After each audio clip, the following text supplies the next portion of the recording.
সুপ্রিয় শিক্ষার্থীরা, আমরা আজকে জানবো কিভাবে অনলাইন এক্সাম দিতে হয়। অনলাইন এক্সাম দেওয়ার জন্য আমাদের প্রয়োজন হচ্ছে একটা ইন্টারনেট অ্যাক্সেসেবল ডিভাইস, যেখান থেকে আমরা ইন্টারনেট অ্যাক্সেস করতে পারবো।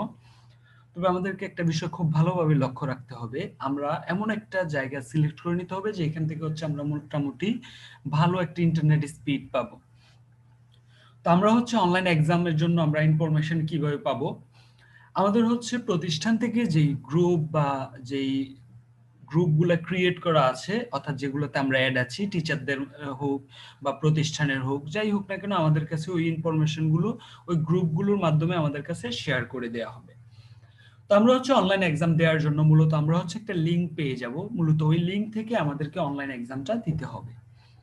তো আমরা এখন দেখবো আসলে লিংক গুলো কিভাবে কাজ করে। যেমন আমরা ডেমো এক্সামের জন্য একটা লিংক ক্রিয়েট করেছি।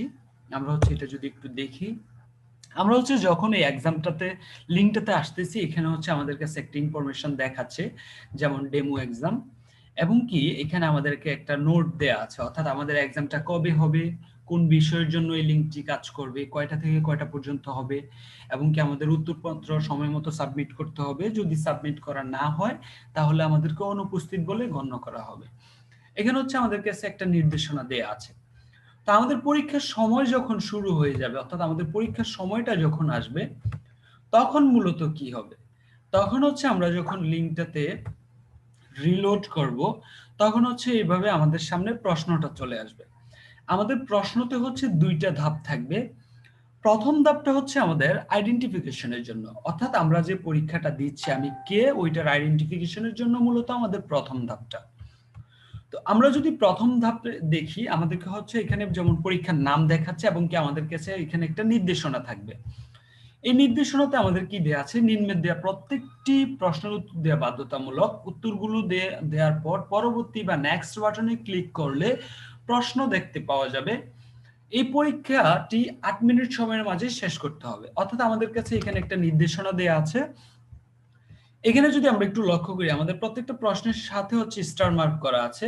স্টার মার্ক করা মানে রিকোয়ার্ড, অর্থাৎ আমাদেরকে এটা বাধ্যতামূলক দিতেই হবে। এখানে আমি আমার নাম দিব, রুল দিব। একটা বিষয় আমরা রুলের এখানে কিন্তু শুধুমাত্র সংখ্যাই দিতে হবে, অন্য কোনো কিছু দিলে নিবে না।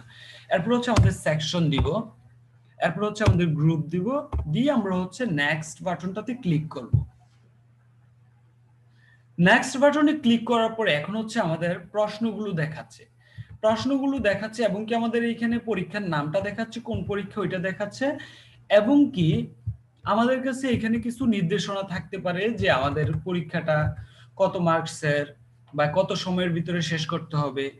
এই ধরনের কিছু নির্দেশনা আমাদের এখানে থাকবে, এবং কি আমরা এখানে আমাদের প্রশ্নটা দেখতে পাচ্ছি। এই যে আমরা এখানে আমাদের প্রশ্নটা দেখতে পাচ্ছি, এবং কি তার পাশে আমরা এটা কত পয়েন্টের ওইটা দেখতে পাচ্ছি, এবং কি এখানে আমরা 4টা অপশন দেখতে পাচ্ছি। আমার কাছে যে অপশনটা সঠিক বলে মনে হবে, আমি ওই অপশনটাতে সিলেক্ট করে দিব। আমি অপশনটা সিলেক্ট করে দিয়ে আমরা আমাদের যতগুলো প্রশ্ন থাকবে সবগুলো প্রশ্নের অপশনগুলো আমরা সিলেক্ট করব। একটা বিষয় এখানে যদি আমরা প্রশ্নগুলোর পাশে দেখি, কোনো ধরনের স্টার মার্ক করা নাই, অর্থাৎ আমরা প্রশ্নগুলোর অ্যান্সার দিতেও পারি, নাও দিতে পারি। এমনটা রাখার কারণ দেখা গেছে আমরা এই প্রশ্নগুলো নিয়ে চিন্তা করতে গিয়ে আমাদের একটু বেশি সময় লেগে গেছে। এখন আমরা যদি সবগুলো সিলেক্ট করতে যাই, তাহলে আমরা সময়ের ভিতরে পুরো প্রশ্নটা সাবমিট করতে পারবো না। তাহলে ওই ক্ষেত্রে কিন্তু আমরা যদি সাবমিট করতে না পারি, তাহলে কিন্তু আমাদের অনুপস্থিত বলে গণ্য করা হবে। ওই ক্ষেত্রে আমরা সময়ের ভিতরেই সাবমিট করে দিতে হবে, যার কারণে এগুলা টোটালি কোনোটা স্টার মার্ক করা নাই। এগুলো আমরা যেই অ্যান্সার গুলো পারি ওইগুলো আমরা মার্ক করে নিব, যেগুলো পারি না ওইগুলো স্কিপ করে পরবর্তীটাতে চলে যাব, যাতে আমরা সময়ের ভিতরে আমাদের উত্তরগুলো সাবমিট করে দিতে পারি। আমাদের প্রত্যেকটা প্রশ্ন যখন মার্ক করা হয়ে যাবে, বা আমরা যে উত্তরগুলো জানি ওইগুলো যখন মার্ক করা হয়ে যাবে, হয়ে যাওয়ার পর আমরা সাবমিট বাটনে ক্লিক করে দিব। এক্ষেত্রে আমাদেরকে মনে রাখতে হবে, আমাদের যে নির্দিষ্ট টাইম দেয়া থাকবে 10 মিনিট, 15 মিনিট বা 20 মিনিট, ওই নির্দিষ্ট সময়ের ভিতরেই আমাদেরকে পুরো উত্তরপত্রের কার্যক্রমটা শেষ করতে হবে। এটার জন্য কিন্তু আমাদেরকে একটা সেকেন্ডও বেশি সময় দেয়া হবে না। আমাদের হচ্ছে যদি সময়ের ভিতরে সাবমিট করতে না পারি, তাহলে কিন্তু আমাদের এই প্রশ্নপত্রটা উত্তরপত্রটা পরবর্তীতে সাবমিট হবে না। আর আমরা সাবমিট দেওয়ার পরে হচ্ছে আমাদের কাছে এই ধরনের একটা নোটিফিকেশন আসবে, যেখানে হচ্ছে দেখাচ্ছে উত্তরপত্রটি জমা হয়েছে, ধন্যবাদ, স্কোর দেখার জন্য ভিউ স্কোরে ক্লিক করুন। এখানে হচ্ছে আমরা কত পেয়েছি ওইটা দেখার জন্য যদি আমরা ভিউ স্কোর অপশনটাতে ক্লিক করি, তাহলে যেমন দেখাচ্ছে আমরা হচ্ছে এখানে টোটাল 10 পয়েন্টে 0 পেয়েছি, আমাদের কোনো মার্কই সঠিক হয় নাই। আমরা যতগুলো অ্যান্সার দিয়েছি আমাদের একটা উত্তরও সঠিক হয় নাই, যার কারণে আমাদেরকে এখানে 0 পেয়েছি। এবং কি আমরা যেগুলো মার্ক করেছি ওইগুলো হচ্ছে আমাদের এখানে রেড হয়ে আছে। আর আমরা অনেকে হচ্ছে এরকম যখন দেখি স্কোরটা দেখার পরে আমরা আবার ট্রাই করি, অর্থাৎ আমরা আবারও উত্তরপত্রটা জমা দেওয়ার জন্য চেষ্টা করি। তো আমরা যদি আবারও চেষ্টা করি তাহলে আমাদের কি হচ্ছে, আমরা যখন আমাদের রেজাল্ট শিট রেডি করি, আমরা হচ্ছে এখান থেকে এসে রিলোড করলে আমাদের এটা আবারও আসতেছে। তবে আমরা যখন রেজাল্ট শিট রেডি করি, আমার এই সর্বপ্রথম যে উত্তরপত্রটা জমা হয়েছে আমরা কিন্তু ওইটাকেই নেব। আমরা পরবর্তীতে যেগুলো উত্তরপত্র জমা হচ্ছে ওইগুলো কিন্তু আমরা নিব না।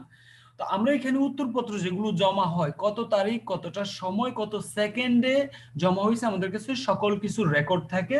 তো সর্বপ্রথম যেটা জমা হয় আমরা কিন্তু ওইটাকেই গ্রহণযোগ্য বলে ধরে নেই, পরের গুলো কিন্তু আমরা আর ধরি না। ওই ক্ষেত্রে হচ্ছে আমরা কখনোই এই কাজটা করব না, 2বার 3বার সাবমিট করার বিষয়টা। আমরা হচ্ছে শুধুমাত্র একবারই সাবমিট করব এবং কি সময়ের ভিতরে সাবমিট করে দিব, তাহলে হচ্ছে আমাদের উত্তরপত্রটা প্রপারলি জমা হয়ে যাবে এবং কি আমাদের অ্যান্সার গুলো আমরা সঠিকভাবে দিতে পারবো। আমরা যদি কয়েকবারের জন্য ট্রাই করি যে আমরা একবার সাবমিট করলাম কত হইলো দেখি, ওইরকম হইলে কিন্তু আমরা আমাদের মানে মূল্যায়নটা সঠিকভাবে করতে পারবো না, কারণ আমরা হচ্ছে সর্বপ্রথম যেটা আমরা ওইটাকেই সঠিক বলে ধরে নিব এবং কি ওইটাই গ্রহণযোগ্য থাকবে। দ্বিতীয় বা তৃতীয় বা চতুর্থ গুলো আমরা কিন্তু আমাদের অ্যান্সার শিটের সাথে আনবো না। তো আশা করি আমাদের অনলাইন পরীক্ষার বিষয়টা সবাই ক্লিয়ার, এবং কি আমাদের যদি কারো কোনো ধরনের প্রশ্ন থাকে অবশ্যই আমরা আমাদের শ্রেণী শিক্ষক যিনি থাকতেছেন ওনার সাথে কথা বলে আমরা পুরো বিষয়টা আরো ক্লিয়ার হয়ে নিব। সবাইকে অসংখ্য ধন্যবাদ পুরো ভিডিওটা ভালোভাবে দেখার জন্য।